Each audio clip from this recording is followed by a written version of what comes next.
All right, it's Doug Cunnington from Niche Site Project. This short video is going to be about expanding the content on your current niche site. And basically, I'm shooting this video because last week I published an article, which I'm displaying here.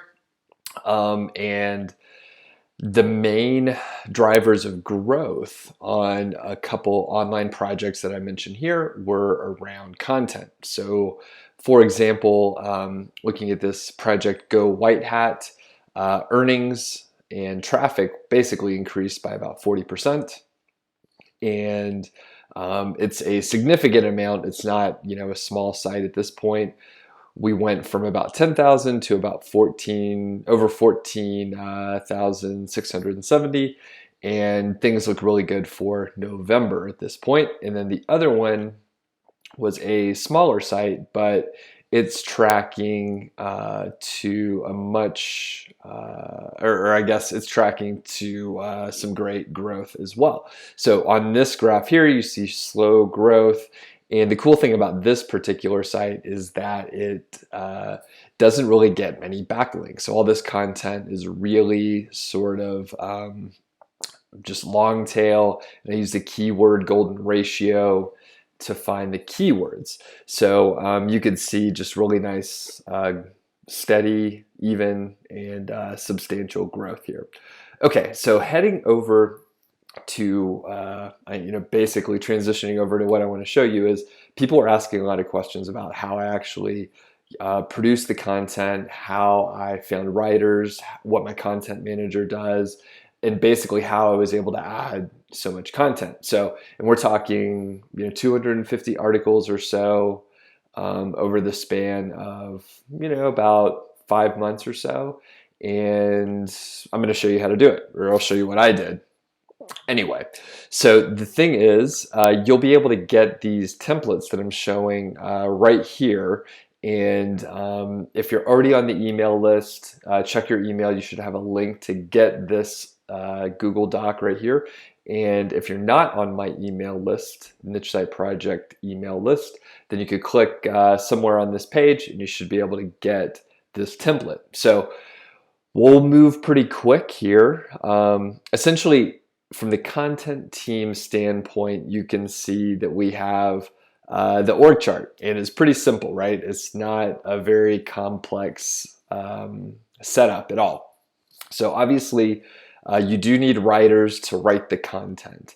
Now, you can have as few or as many writers as you want. So you could have just one writer, or you could have 100 writers down here doing work. It all depends on what you want to do and how much content you need. My recommendation is to just start with one writer, and then as everyone learns their role, you can add another writer, and so on. But if you're trying to add 4 all at the beginning, you're probably going to have some issues. Moving up the chain is the content manager, and you'll notice I have like a little box inside, and that is the editor. So the editor can be the same person as the content manager, or it can be a separate person. If it was a separate person, you would have basically sort of a dotted, I'm just gonna, for the sake of argument, they would sort of be on a parallel level, about the same level as the content manager, but their role would be different. And the writers would write the content, get it to the editor, and the editor would give it to the content manager. In my world, the content manager is the same as the editor. So the content manager basically does the editing. And we'll talk about exactly what the content manager does later, but this is what the organization looks like. And then that's me or you or whoever at the top, the smiley face right there. And that's the owner, the founder, the project manager, whoever, right? So that's basically who's driving this whole thing. Now, we'll put it all together here in a second, because you're probably wondering, how does this communication channel work? And I manage it all through a spreadsheet, which we'll get to in a second. But before we do that, I want to talk about exactly how you want to hire these people. So I essentially hire writers first. And then if there's a strong writer, I find out if they want to expand their role and become either an editor or a content manager. So you have to find someone that wants to do it, and you have to find someone that understands the role. So it all starts with hiring a writer. So that's why I'm showing you the Upwork job listing that I use. So you could use something like this, but since I'm giving it out to a bunch of people, you may want to alter it just a little bit. You want yours to stand out, so you may change some things up here. But this is a great guideline. I won't read it to you, since you could read it on your own. And you can see stuff that I've highlighted in yellow. That's stuff you'll want to change. And I encourage you to make this template your own. Don't use it exactly as it is. That doesn't really help anyone find the right candidate. So spice it up with your own voice and put it in your own words. Next, and I'm sort of skipping around, but these are some other important templates. So firing a freelancer. Now, one really important thing, and I put it in here for a reason, and that's you shouldn't have to negotiate, and you shouldn't have to sort of put up with crap from the freelancers, right? So you're working with freelancers, so you don't have to hire someone full time. You can not work with someone anymore if you don't want to. You don't have to have a reason, and you don't have to have any justification. In fact, you may just let someone go because you don't need their work anymore and you really like the work that they were doing. So the point is, you could let people go, and it's nice to have a template for that so you don't have to think about it too much. It's not personal, it's just business. And you can see this template here is one that Rob worked out from a case study from a couple years, or maybe just a year ago. And it's straight to the point, and it's short. And like I said, it's not personal, so you shouldn't feel bad about firing a writer or an editor or whatever. So don't feel like you can get pushed, or I don't want you to feel like you should get pushed around. If people are coming up with excuses all the time, you don't have to deal with it. And I encourage you to not deal with it. So fire people as soon as they give you an issue, because there's so many other people that would be great to work with. Okay, what do we have next? The content manager roles and responsibilities. So this is what I do, right? So this is what I have for my content manager, but you could change or adapt it to whatever you want.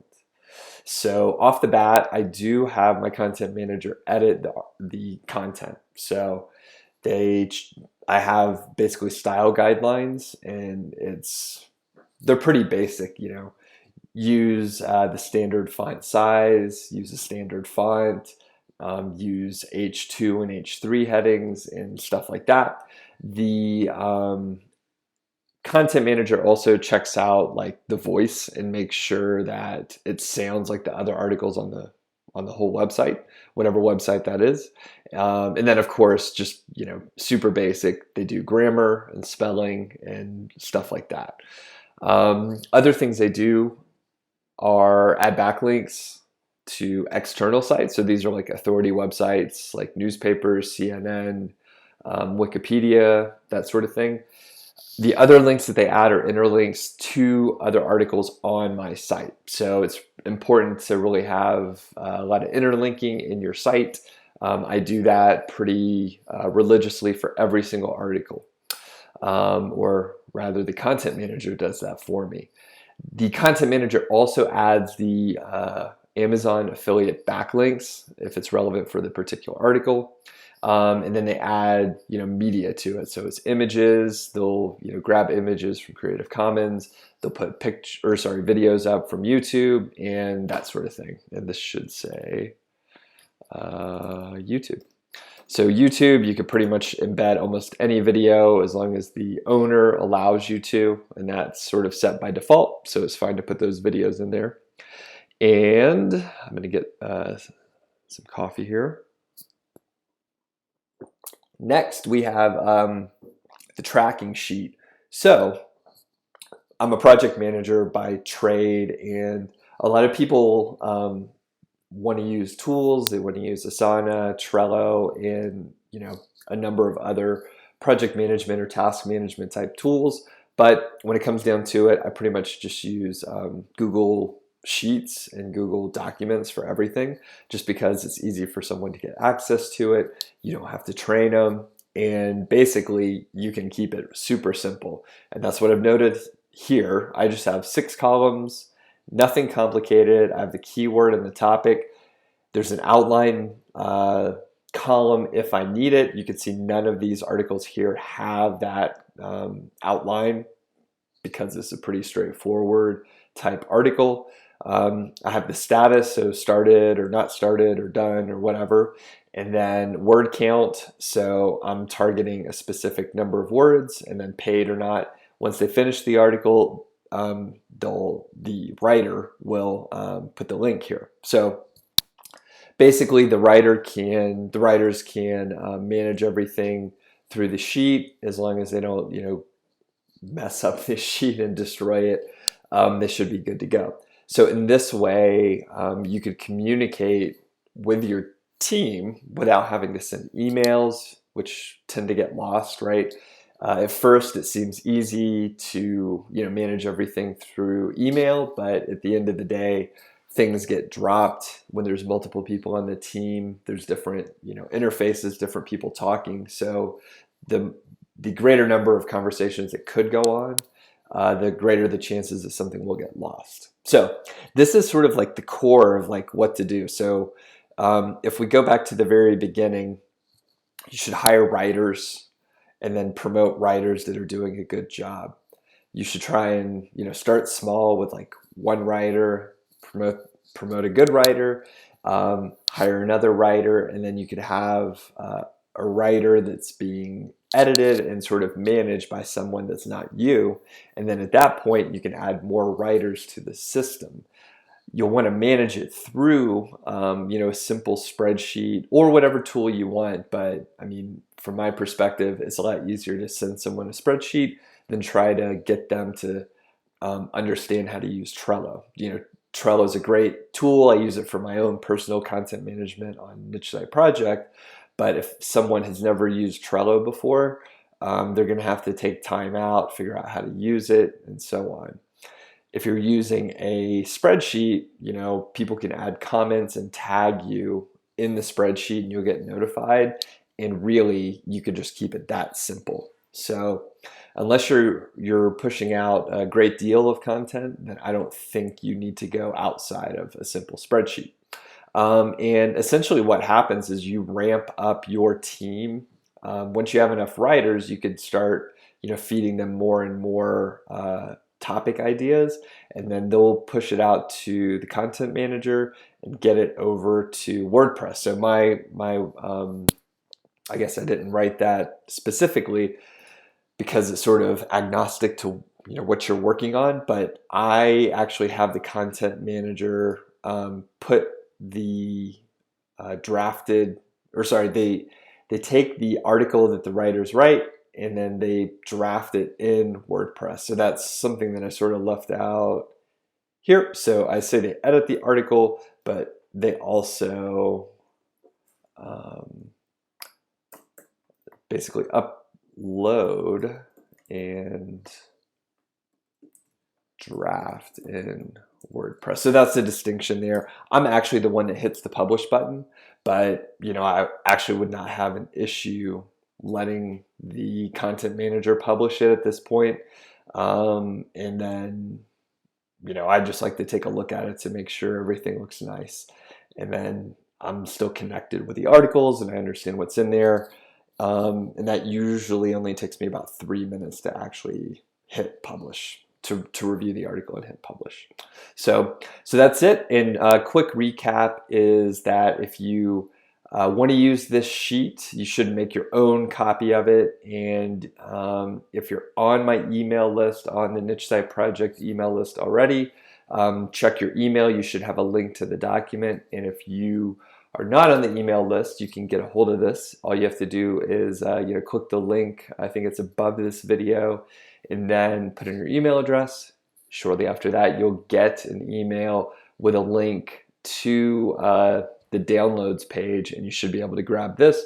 It's labeled something like content planning or content templates or something like that.